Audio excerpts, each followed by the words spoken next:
殿下，怎么样？他来了吗？我四处打探，发现风姑娘和风尚书以男装打扮进了香乐坊，一直未出来。香乐坊？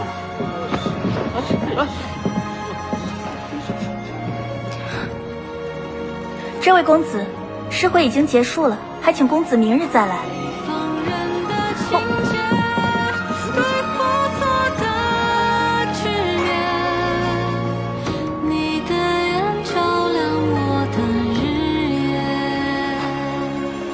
殿下和风息姑娘的事情，任某也有所耳闻。天双门虽然是名门，但毕竟是江湖门派。若风息姑娘想嫁给殿下，恐怕很难。任某以为，她也会不习惯的。所以任都督的意思是，想让老夫帮他鸳鸯。兰溪雾山之行，都督想必应该是知道的。此酒，乃是我跟兰溪共赴雾山，力闯数阵之后机缘所得。试问，这世上能有几个人能跟你家殿下一起闯这无双之地？皇娘，明天一早，你自行离开府里吧。殿下，奴婢有罪，奴婢不该自作主张。可奴婢真的是为了殿下好，这才斗胆。够了！我不想再听你的解释，你所做的一切已经够得上叛主二字。钟离，带他出去，给他100张金叶，让人送他回家吧。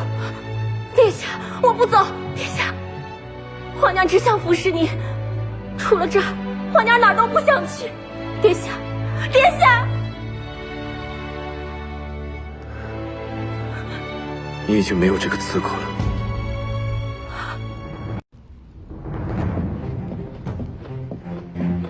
启禀殿下，响银已送至节度使府，院落之外也都有墨雨季守卫，请殿下放心。好，我知道了，你做的不错。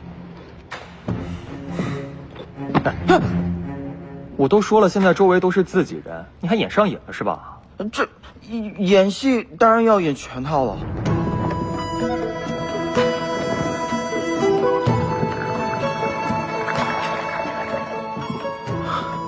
殿下，请。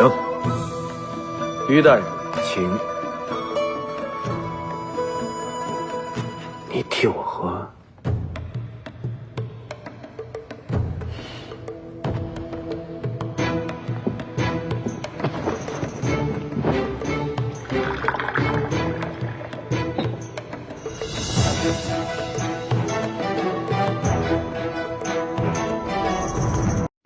父王他身体挺好的，只是时常念叨你。收到你来信的时候，总是笑得很开心。听到你的江湖传闻时，是又担心又骄傲。若不是怕暴露你的身份，估计父王早就昭告天下，说名震江湖的白风息就是青州公主风息云了。现在你回来了，你昨晚去了哪便不再重要，只要你能回来，我就已经很开心了。你在乎的是青州的风息云。他竟然已经知道了我的身份。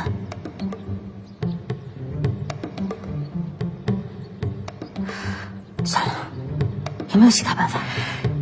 既然你已经知道，名字我不会再提了。啊？风息云这个名字，我不会再提了。